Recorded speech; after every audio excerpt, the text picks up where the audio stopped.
Hello guys, চলে আসলাম ছোট্ট একটা ব্লগ নিয়ে। তো হঠাৎ সন্ধ্যের সময় আমাদের প্রোগ্রাম হলো আমরা সিঙ্গারা খাবো, সমোসা খাবো। তো তখন কি করবে বৌদি? চটপট এখান দিয়ে ভাইপো শুরু করে দিয়েছে, আমাদের তো সিঙ্গারা খাওয়াতেই হবে। তারপর দেখি শুরু হয়ে গেছে। ময়দা মেখে বৌদি আধ ঘন্টা ধরে রেখে দিয়েছে একটা ন্যাকড়া চেপে। এবং তরকারি, যেমন তরকারিটা করা হয়েছে আলু দিয়ে এবং বাদাম দিয়ে, খুব সুন্দর করে। দেখো আমাদের সিঙ্গারাটা তৈরি হয়েছে কিন্তু একদম 10 টাকা পিস, পটাপট। তো আমি তো কাজ করছিলাম, তো হঠাৎ করে এসে দেখি এনাদের সিঙ্গারা তৈরি হয়ে যাচ্ছে। আমি ব্যাস, সিঙ্গারা যখন ওনারা তৈরিই করছে, আমি আবার কড়াটা নিয়ে এসে তাড়াতাড়ি করে তেল দিয়ে ভাজা শুরু করে দিলাম। তো আমি আবার ভাজাটা একটু করতে ভালোবাসি।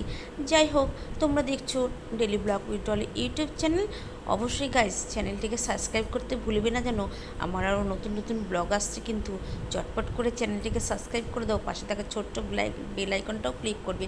তো এই যে কড়াটা দেখছো না গাইস, এই কড়াটা শুধুমাত্র আমি এই তেলে ভাজা করার জন্যই কিনেছিলাম। তো আমাদের যে ননস্টিকি কড়াইটা আছে না, তার থেকেও খুব সুন্দর, অল্প তেলে ভাজা হয়ে যায় আর খুব কম কম টাইমে। তো আমি যখন সতীমার মেলা যাই কল্যাণীতে, তখন এই কড়াটা দেখে আমার খুব পছন্দ হয়ে যায়। আমি আবার তেলে ভাজা খেতে ভালোবাসি তো আমরা, তো তাই জন্য তখন আমি কিনে নিয়ে এসেছিলাম। তো যাই হোক, আমিই ভাজাটা করছি এবং ভাইপো আর বৌদি এখান দিয়ে সিঙ্গারা তৈরি করছে। সো আলু দিয়ে সিঙ্গারাটাকে সে জয়েন্ট করে, তো সিঙ্গারাগুলো খুব বড়। তো ভিডিওটা আমি করেছিলাম আমাদের কি বলে রথের পুজোর দিন সন্ধ্যের সময়, মনে হলো সিঙ্গারা খাবো। তো গাইজ, আমার এই ছোট্ট ব্লগটি কেমন লাগলো অবশ্যই কমেন্ট করে জানাবে। আমার আরও নতুন নতুন ভিডিও দেখার জন্য কিন্তু সাবস্ক্রাইব করতে ভুলবে না, বেল আইকন করতে ভুলবে না যেন। আমি আরও নতুন নতুন ব্লগ ছাড়বো, আস্তে আস্তে একটু অপেক্ষা করো।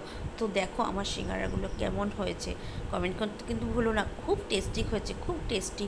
তো আজকের মতো তাহলে আমি এখানে এই ছোট্ট ব্লগটি আমি শেষ করব। আরও নতুন নতুন ভিডিও দেখার জন্য যেন তোমরা সাবস্ক্রাইব করে রেখো। টাটা।